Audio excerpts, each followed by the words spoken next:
I want to talk to successful people and learn about the adversity they went through, how they got through it, what we can learn from it, and help us all collectively move forward.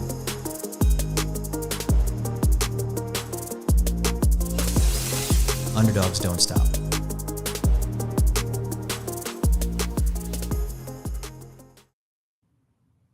Hey everyone, welcome to Underdog Untold, a show where I bring successful people on to discuss not just their successes, but their unsuccessful times, adversity, and ways that they overcame it to become successful. Today, really proud to introduce a friend of mine, Dorri McWhorter, who currently resides as president and CEO of YMCA in Chicago. She was CEO of YWCA in the past. She's on multiple boards, advisory boards. Really, if I listed her resume, it'd probably take up the whole show. So, Dorri, welcome. Thank you. I'm so happy to be here. I'm very happy to have you here. The last time we saw each other in person was at the Chicago Bulls event, where we were both judging incredible entrepreneurs who eventually we had a winner, Honest Game, who Yes. won $50,000 from Loud Capital, and they're doing really great things for the education system. Yes, that was amazing. And it's so funny. You inspired me. You didn't even know that. You all were wearing matching Nikes that day. Yes. And I shouldn't. Well, my team will hopefully see this later, but I got my team matching shoes for Christmas. so, Oh, that's so cool. Yeah, and I'll tell but you you, inspired me because you all were so cute that day. so we went out on the United Center at the last Bulls game before the whole world shut down Yes. for the pandemic, and we all decided to buy orange Jordans hmm because Loud Capital is orange, and we thought we were cool. And some of my other partners actually drove that decision. I was like, yeah, that sounds cool. And now 4 years later, they're like cool kicks, and I didn't realize that. Apparently, they were cool before, but Right. yeah. So, anyways, that wasn't my idea, but glad it inspired Yeah, some you Nike all did. sales. Hopefully, Nike's hearing this and can send some good stuff to us. Exactly. Um, anyways, it's great to have you here, and I would love for folks to understand. Number one, what does CEO of YMCA mean? And tell me a little bit about the Oregon and your position. Sure. So for me, it means that I get to work with incredible individuals, 1,700 of them actually, to help over 200,000 folks across the Chicagoland area. As we say, our mission is to strengthen community by connecting all people to their purpose, potential, and each other. And so Woo. I get the great fortune. I know, isn't that amazing? I get the great fortune of leading the organization to absolutely ensure that that happens. So we're able to do it whether it's through our early learning services. Of course, many people know us for our fitness services, but also for our community development efforts. So there's a lot that's happening here at the Y, and we're actually excited as we launched a new brand platform called the Power of Play, because we know that play is all those activities and positive actions that absolutely lead to progress. And so that's something that we're leaning into pretty heavily now. Yeah, the power of play. I love that. And it's just a reminder to us adults, especially where we Absolutely. lose some of that value and reminder of playfulness and what hmm it does for hmm our mental health, for our creativity, Yes, for our joy. absolutely. And Um, that's exactly what play does. And so it's really for everyone, right? So yeah, and how do you incorporate play into your position and to the fellow executives and leaders around you? sure. Well, I like to think I play all day, right? And so, but it isn't everything. It's just how we interact. And it's just a levity, I think, that's an experience within the organization because the work can be really hard, right? Sometimes we're helping folks deal through and address challenging situations. But I think that the way we do that and choose to do that from a point of inspiration and quite honestly joy, it leads to better outcomes for folks. So for me, it's simple as making sure I greet everyone as I walk in the door on my way to work, whatever that may be, as well as just having fun. it's Yeah. just having fun. So yeah. Yeah. No, I feel like a lot of us talk about it and say we're going to incorporate more playfulness, we're going to incorporate more joy, and then the mood passes, and then it's Right. just a tough day. So I Yeah. think being consistent with that deeply in your values is what can bring it out consistently. Yeah, and speaking of that, we actually created our values and they are play. So it's purposeful, learning, agility, and yes. And Ooh, so we created play as values. So yes. great. And yes, what does yes mean? When I just posted today on LinkedIn about saying no more often, saying no to Oh, that's people that saying no to people, saying no to a lot of things and saying yes to my good health, saying yes to absolutely. Well, and you hit the nail on the head, right? That when you're saying no to something, you're absolutely saying yes to something else, right? And so, and being mindful of what that no is so that you can intentionally walk into the yes, right? And so for yeah, us, what we were saying is that as we look to have yes as a value, that it is thinking about how do we get to yes? Because it's so easy to get to no. For us, for example, we have 25 sites and we've closed sites over the years, and to me, that's almost the easier thing to do. But what's harder is saying yes to figuring out how to make these, great locations operational and really serve the community, right? So yes is actually harder than no to some degree. But if interesting. you're if you're intentional about the yes, then the no becomes just something that has to happen to get to the yes. So tell me about you're in a very, you know, responsible and important position, right? And you seem to have a great attitude. You seem to know how to keep moving forward with joy and playfulness. But tell me some things that have really been challenging in this role. I know you've had multiple roles, but Yeah. what is a challenging thing? And actually, when you stepped into this position, Mhm. was the organization in an awesome, condition where you're walking in and just continuing to cruise along, or Okay, I mean, that would be no. So that was not the case. And so, I joined the YMCA in August, well, really July, August 2021. And as we know, that was still, the world was still navigating through COVID. And actually, the YMCA took a pretty big hit, right? When you think about the YMCA, it's a very much physical, um, very yeah. much capital intensive business, right? Like you can't teach people how to swim over Zoom, right? So Yep. there's just a necessity there that requires people to be together, and they couldn't. And then when I came in, of course, the world was starting to reemerge and folks were getting back into the swing of things. And so I came in with the responsibility, of course, still navigating COVID protocols. And because of the metropolitan Chicago area, we had different, sort of locations and geographies that were required they were mandated, masks and closed in some places and in the other places wasn't like that. So we had to really navigate that.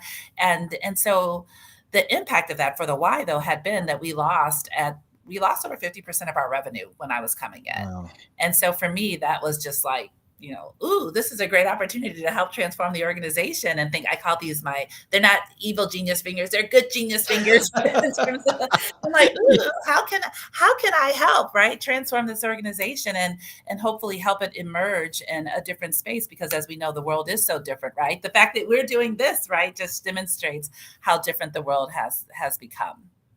Yeah. So the organization lost 50% of revenue. Things were looking stressful. And then you put up your hands like, oh, what an opportunity. Yeah. So it's interesting because I feel like a lot of people would say, oh my gosh, that's stressful. That's a ball of stress over there. Mhm. So tell me the mindset as you approach the organization to take on this leadership, Yeah, position. well, what made me really, well, I guess what really drew me to the organization was that I knew that a number of folks had been furloughed just because of the environment. You weren't operating at all. We had to, at that time, they were just closed. And so that was actually something that saddened me to think that, I think at one time the Y had over 3,000 employees, and to know that that workforce was also heavily impacted. And so for me, it really felt like an opportunity for me to go help more people, by not only thinking about the impact we could have, with the workforce, but thinking about if we could reopen these sites and be of service to the community. Not only could we help the employees, but we could also continue, of course, to create greater impact in the community. And so that it drew me to it. And yes, I recognized where we were, and it was kind of no fault of its own.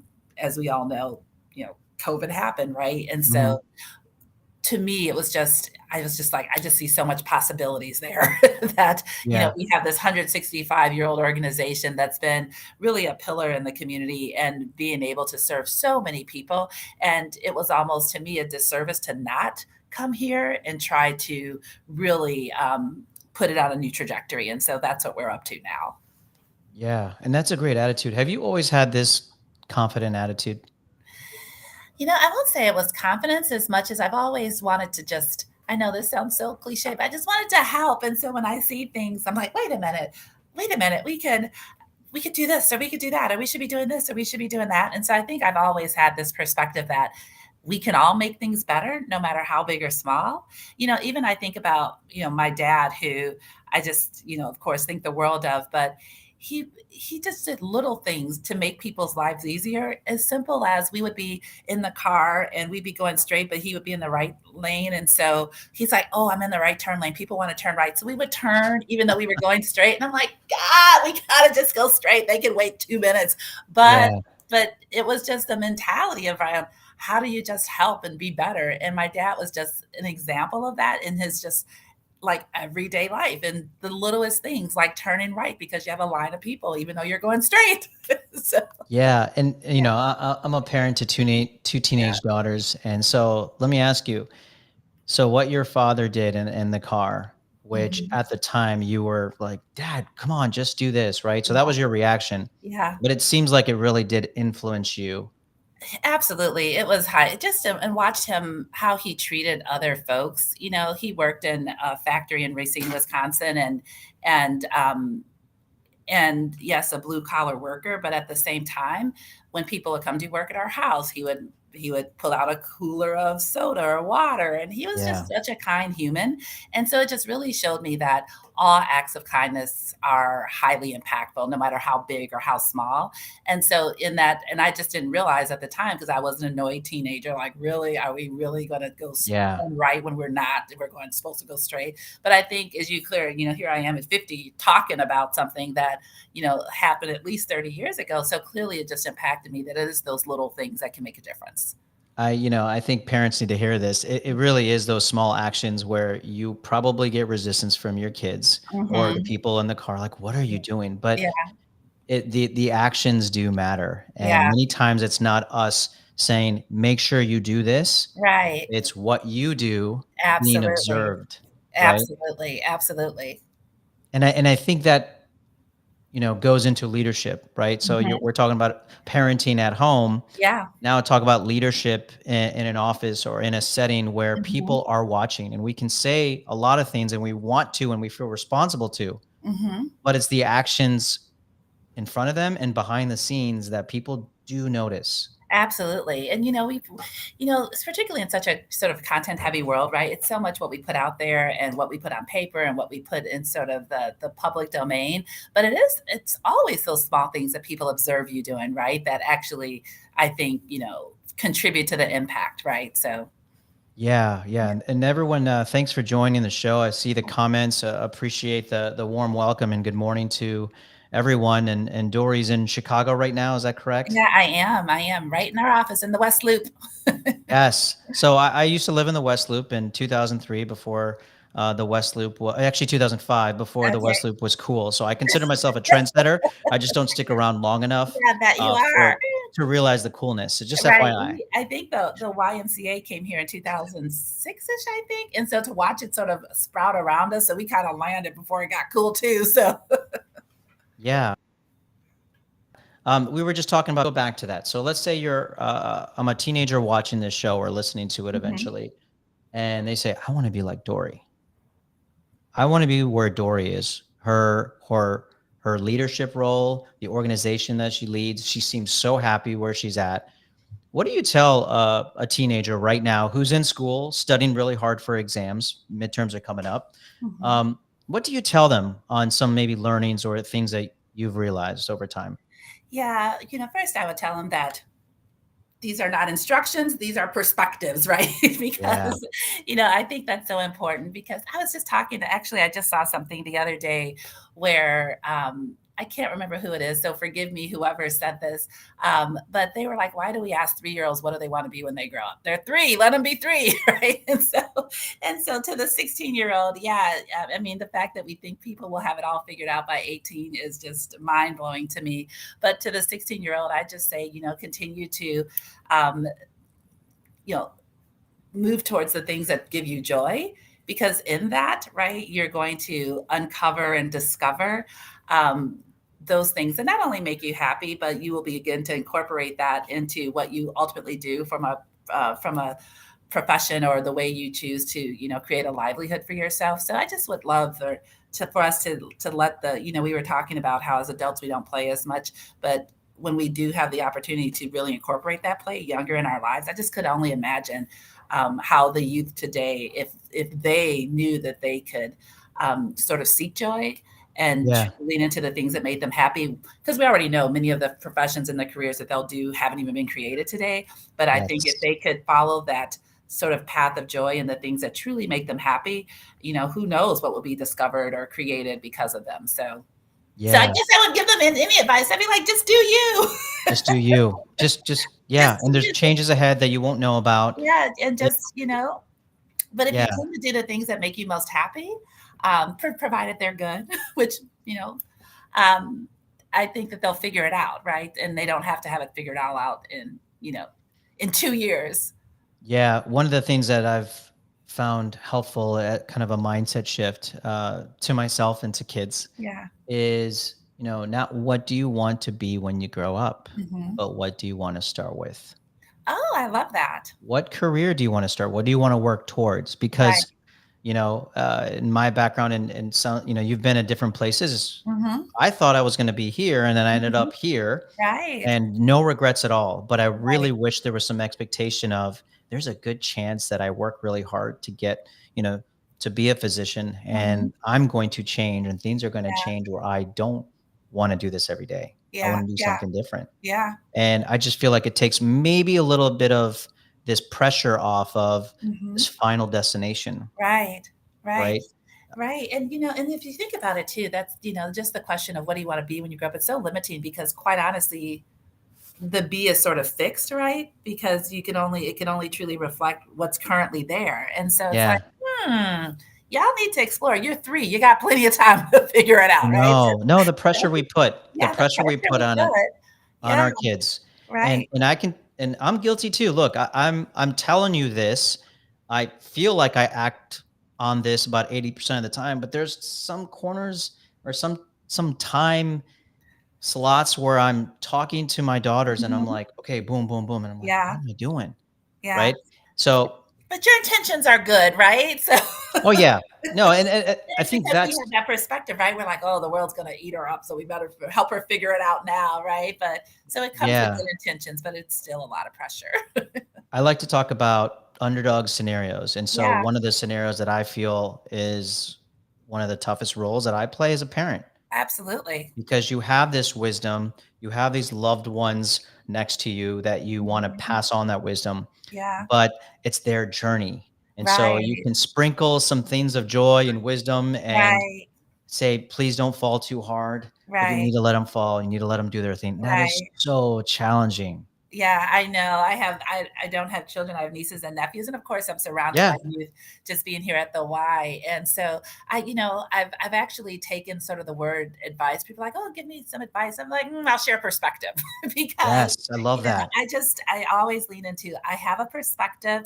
I'll let you judge if you choose to incorporate that perspective and then call it advice. But for me, it's just like we all have these different experiences, because you're right, Naveen, right? We all have these individual journeys. And so I can tell you what my journey, how it unfolded, but that has nothing to do with you. Yeah. Yeah. It's just one Sharing. perspective, right? And it's how I handle it. So maybe, it inspires some action in you, or maybe not. Maybe it's just like, I'll just judge you for that. But I've learned to share experiences, not to tell yes, people what to do.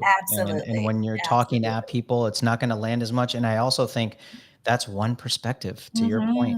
So Absolutely. sharing perspectives and experiences, I think, is a great way to pass on wisdom and see if Yeah, it's received or not. absolutely. Absolutely. Um, Tell me a little bit about the YWCA. Hmm. So, right, you're CEO of YMCA in Chicago, and you Yes, were also at the YWCA before. So right. that was also an organization that was having challenges when you joined. Is that correct? Yeah, it was. And I like to think of my time at the YWCA where I really had an opportunity to sort of experiment with this thing called a social enterprise and see, what good we could create. And so when I was there, I joined again because I wanted to help. I actually was sitting on the board and had been on the board for 8 years. And the last year or so, every quarter we come in and we just see the results decline. And so ultimately, we decided that we needed to take the organization in a different direction. And I didn't realize at the time I was a partner in a public accounting firm. So speaking about careers, Naveen, that we have this complete pivot from. So Yeah. I'm a CPA by background, and so I was a partner at the public accounting firm at the time, and just was like, I can do more. I can help this organization, and so decided that I would, throw my name in the hat during the CEO search, and I was fortunate they selected me at that time, and so Wow. became CEO of the YWCA at the time. And what that did for me, we were able to really sort of experiment in terms of what could work with this very traditional charity human services organization. And so what we learned is that by telling our stories differently, by creating new and different partnerships, that we were able to put it on absolutely a great path and trajectory for success. We grew revenue over 4 times by the time we were done, and not done. By the time I left, they're still going, which is great. They're still going strong. But for me, it was about how do we, recognize that what we're doing absolutely has value in the community, and bring that to different audiences that should know and should want to support the work that we were doing. So yeah, so at the YW it was fun. We went from double digit, well actually $1 million deficits, and we're definitely in the black by the time I Wow. left, which was I was excited about. So yes. Yeah, you should be proud of that. Yeah. And you mentioned the word experiment, and Hmm. a conversation we had a few weeks ago when you were telling me that you have brought creative solutions and have experimented, which is what I think has contributed to some of your success. Hmm. But haven't you gotten some walls put over up, on that when you're trying to bring non-traditional methods or ways? Absolutely. And, and as I sit back, right, and can think about it now. So when I was at the YWCA, for example, at one of our challenging times, we saw a real significant loss in government funding as we had um, a new governor at the time, and just the administration was setting different policies, and so that saw a budget impasses, all those things that cause resources to be lost. And we started really partnering with corporations. And so we're an organization serving women. And so, while it sounds cliche, we leaned into the fashion industry heavily. And people were like, what, you're supposed to be out there marching and and you're holding fashion shows with Jimmy Choo. What are you doing? Right. But it was a way Sounds that we brilliant. actually it was right. And we were able to really establish ourselves, because what we saw was that there people enjoyed shopping and having positive experiences. And this was over 10 years ago, before I think a lot of cause marketing and things like that really have taken hold. But we were doing in-store events with major brands and using those resources to support our work, and we were getting six-figure amounts from these collective resources. And so I'm like, yeah, you can be a feminist and wear Jimmy Choo's. and so and so that was something that for us really became a differentiator. But just to hear sort of the people, right? Just the noise, right? That folks were doubting our commitment to women and the movement, because we were, you know, hanging out with fashion designers. It was just like, what? You can change the world a million different ways. There's And no we were one box. there's not one box, but people like their boxes. And so that's just one example that I just really recognized early on, that we just have to lean into our own sort of superpowers to make sure that we do what we know is best, and try different things, because people are really inclined to lean into what's comfortable and what's been familiar for them. It's also a great reminder. We were talking about play early on in the Yeah. in the show. Um, when it comes to music, entertainment, creativity, which Mhm. to me, fashion is creative energy and Yes. expression of sometimes deep beliefs or Yeah. expression of your mood. Yeah. Um, those usually never fail to add a higher level of engagement to your event or your purpose. Absolutely, absolutely. When you think about, we talk about this all the time, right? When you think about some of the, most well-paid professions like are in entertainment and sports because those things make people happy. I'm Yes. an accountant, you're a physician, right? Like, Yeah. yeah, not that these are shabby jobs by any No, means, but at but the same time, but folks that I feel like, the happier you make folks, the more resources you gain, right? As we see in like the athletics or sporting and entertainment and all those yeah, things, because people actually like joy.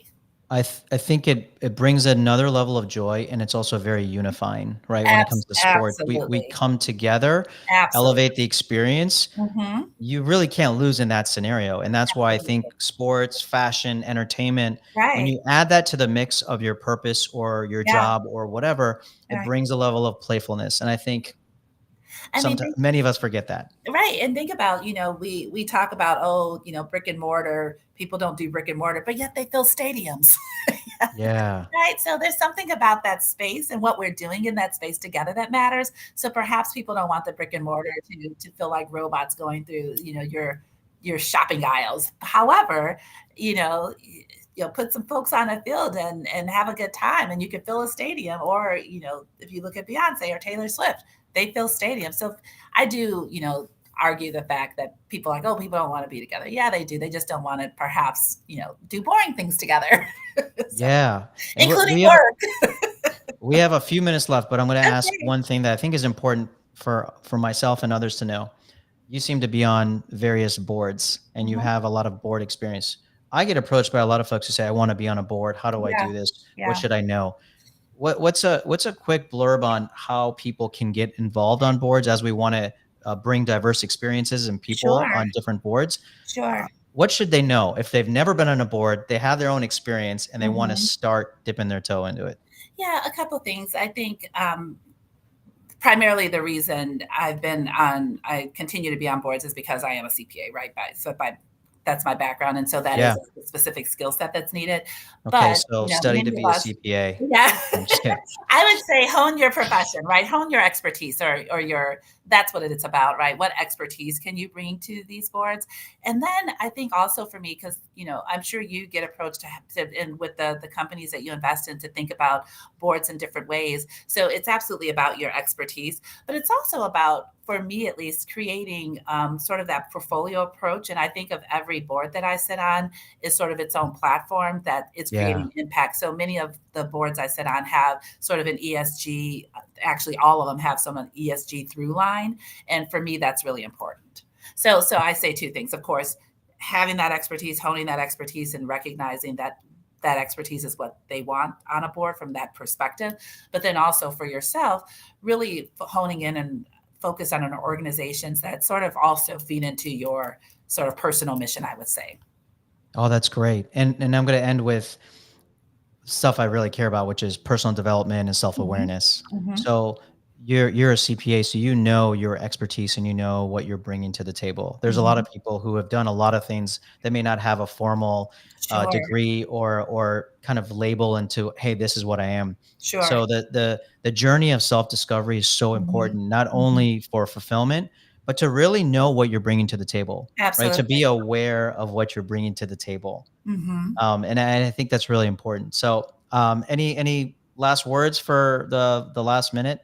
Yeah, no, I just say you again hit the nail on the head. I just think it's so important to recognize your value and be able to articulate that, right? And all of us have value. That's my one thing that my hope is for everyone to know in the world, to know that they are valued and loved.